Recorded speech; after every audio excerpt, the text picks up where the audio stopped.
ఈరోజు మన పిల్లలు గొప్ప గొప్ప పొజిషన్లో ఉన్నారు అని అంటే ఆనాటి నాయకులు ఒక ప్రణాళికబద్ధమైన ఆలోచన చేసిండ్రు కాబట్టి ఈరోజు ప్రపంచంతో పోటీ పడగలుగుతాం. అందుకే మిత్రులారా, గతం నుంచి భవిష్యత్తుకు పునాదులు వేసుకోవాలి. గత అనుభవాలు మన భవిష్యత్తుకి ప్రయోజనకరంగా ప్రణాళికలు మనం రచించుకోవాలి. మరి కులి కుతుబ్షాహి కావచ్చు, నిజాం ప్రభువులు కావచ్చు, లేదా ఉమ్మడి రాష్ట్రంలో ఉన్న ముఖ్యమంత్రులు కావచ్చు, వాళ్ళ నుంచి మనం నేర్చుకోవాల్సింది మంచి ఉంటే నేర్చుకోవాలి, అది మన భవిష్యత్తుకు పునాదులుగా మార్చుకోవాలి అన్నదే ఈరోజు ఈ వేదిక మీద ఉన్న నా సహచర మంత్రివర్గ సభ్యులు, మా శాసనసభ్యులు నా ఆలోచన. ఈరోజు భారత్ ఫ్యూచర్ సిటీ మన భవిష్యత్ తరాల కోసం, మన భవిష్యత్ తరాలు ఈరోజు మనము మాట్లాడితే మన వాళ్ళు అప్పుడప్పుడు మిత్రులు చెప్తుంటారు న్యూయార్క్ అద్భుతంగా ఉంటుంది. అవును, బాగానే ఉంటుంది న్యూయార్క్. ఆ తర్వాత చెప్తారు జపాన్లో టోక్యో చూడాలి, ఆహా అంటారు. అవును, అద్భుతంగా ఉంటుంది. కొంతమంది మిత్రులు సింగపూర్ పోయొచ్చి అసలు సింగపూర్ ఉంటుంది చూడాలన్నా అని చెప్తారు, అది బాగానే ఉంది. మీరు అందరు చాలా మంది దుబాయ్ చూసిటారు, అబ్బా దుబాయ్ ఉంటుంది కదా అని మీరు చెప్తారు. నేను అడుగుతూ నీడు ఉన్నోళ్ళందరినీ, మీ ద్వారా తెలంగాణ 4 కోట్ల సమాజాన్ని ఎన్నాళ్ళు న్యూయార్క్ గురించో, టోక్యో గురించో, సింగపూర్ గురించో, దుబాయ్ గురించో గొప్పలు చెప్పుకుంటూ మేము చూసినామని చెప్పుకోవడం కంటే మనం భారత్ ఫ్యూచర్ సిటీ వాటితో పోటీ పడే విధంగా నిర్మించుకోవాలని ఆలోచన చేయాలా లేదా మీరు ఒక్కసారి ఆలోచన చేయండి. నాకు 10 సంవత్సరాలు ఇవ్వండి, న్యూయార్క్లో ఉన్నోడు కూడా భారత్ ఫ్యూచర్ సిటీ నేను చూసి వచ్చినని చెప్పుకునే విధంగా ఈరోజు ఈ నగరాన్ని నిర్మిస్తా. రేపు పొద్దుగాల మీరు గొప్పగా ఎక్కడుంటావు నువ్వు, నీ ప్రాంతం ఏది అంటే నాది భారత్ ఫ్యూచర్ సిటీ అని మీరు చెప్పుకునే విధంగా దీన్ని తీర్చిదిద్దే బాధ్యత మా ప్రభుత్వం తీసుకుంటుంది, నా సహచర మంత్రివర్గ సభ్యులు తీసుకుంటారు. 70 ఏళ్ల నుంచి ఇదే చెప్పుకుంటున్నాం. అమెరికా గురించో, జపాన్ గురించో, జర్మనీ గురించో, సింగపూర్ గురించో, దుబాయ్ గురించో 70 సంవత్సరాల తర్వాత కూడా ఇక మన గురించి ఎవరు చెప్పుకునే చరిత్ర రాసుకోవాల్సిన అవసరం లేదా మీరు ఒక్కసారి ఆలోచన చేయండి. అవును, ఇంత పెద్ద అభివృద్ధి జరిగినప్పుడు కొంతమందికి ఏదైనా నష్టము కష్టం వచ్చి ఉండొచ్చు. వాళ్ళ నష్టాన్ని కష్టాన్ని అర్థం చేసుకొని వాళ్ళని ఆదుకునే బాధ్యత మా ప్రభుత్వం చేస్తుంది.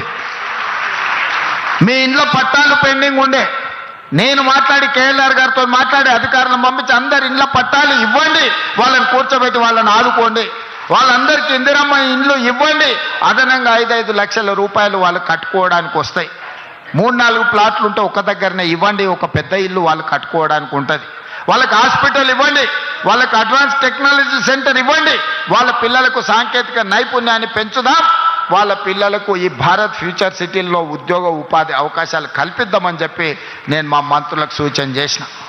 మిత్రులారా, ఇవాళ ఒక గొప్ప నగరాన్ని నిర్మించడానికి, ఒక్క గొప్ప నగరానికి ఏముండాలి?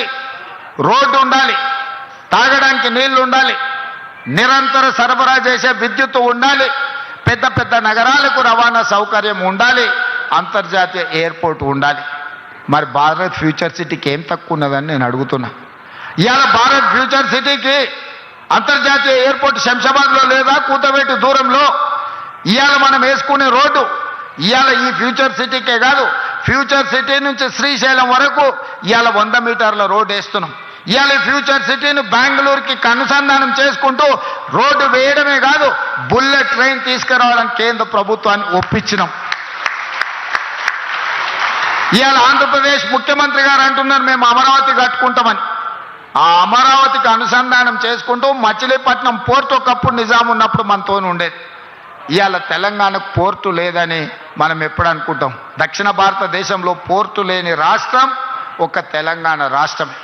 అందుకే ఈరోజు పోర్టు లేని బాధను తీర్చడానికి మీ ఫ్యూచర్ సిటీ నుంచే, మన ఫ్యూచర్ సిటీ నుంచే మచిలీపట్నం పోర్టు వరకు dedicated green field national highway 12 lanes రోడ్డును వేసి భవిష్యత్తులో ప్రపంచాన్ని దిగుమతి చెయ్యాలన్నా, మన పరిశ్రమలలో ఉత్పత్తి చేసే వస్తువులను ప్రపంచానికి ఎగుమతి చేయాలన్నా మచిలీపట్నం పోర్టుకి ఈరోజు కనెక్టివిటీ ఫైనల్ అయింది. ఇదే కాదు, ఈరోజు చెన్నైకి బుల్లెట్ ట్రైన్, ఈ ఫ్యూచర్ సిటీ ఈ శంషాబాద్ నుంచి బుల్లెట్ ట్రైన్ చెన్నైకి వేసేది వయా అమరావతి. ఈరోజు బుల్లెట్ ట్రైన్ కేంద్ర ప్రభుత్వం ఆమోదించింది. అంటే రేపొద్దుగాల మీ ఊరు నుంచి బెంగళూరుకు బుల్లెట్ ట్రైన్ ఉంటుంది, అమరావతికి బుల్లెట్ ట్రైన్ ఉంటుంది, అక్కడి నుంచి చెన్నైకి బుల్లెట్ ట్రైన్ ఉంటుంది. ఈరోజు ఇవన్నీ కూడా మనం ప్రణాళికబద్ధంగా ఈరోజు అభివృద్ధి చేసుకుంటున్నాం. దీనికి అవసరమైన నీళ్లను, అవసరమైన విద్యుత్తును ఇవ్వడానికి బట్టి విక్రమార్క గారు ముందుకొచ్చి ఈనాడు మనకు అన్ని రకాలుగా చేస్తున్నాడు. ఈ పైన కనిపించే ఎలక్ట్రికల్ పోల్స్ లైన్లు కూడా ఇంతకుముందు వస్తా ఉప ముఖ్యమంత్రి గారు శ్రీధర్ బాబు గారితో మాట్లాడిన వీటన్నిటిని కూడా అండర్ గ్రౌండ్ కేబుల్ చేస్తే ఇది ఒక గొప్ప నగరంగా వస్తుంది కదా. ఎక్కడికక్కడ వైర్లు లైన్లు కనిపిస్తున్నాయి, దీన్ని ఏ రకంగా అండర్ గ్రౌండ్ కేబుల్ చేయాలనో ఆలోచన చేయండి అని. ఈ రకంగా ఈ నగరాన్ని అభివృద్ధి చేయాలని ఆనాడు కులీ కుతుబ్షాయి ప్రజలతో నిండి ఉండాలి అని కోరుకున్నాడు.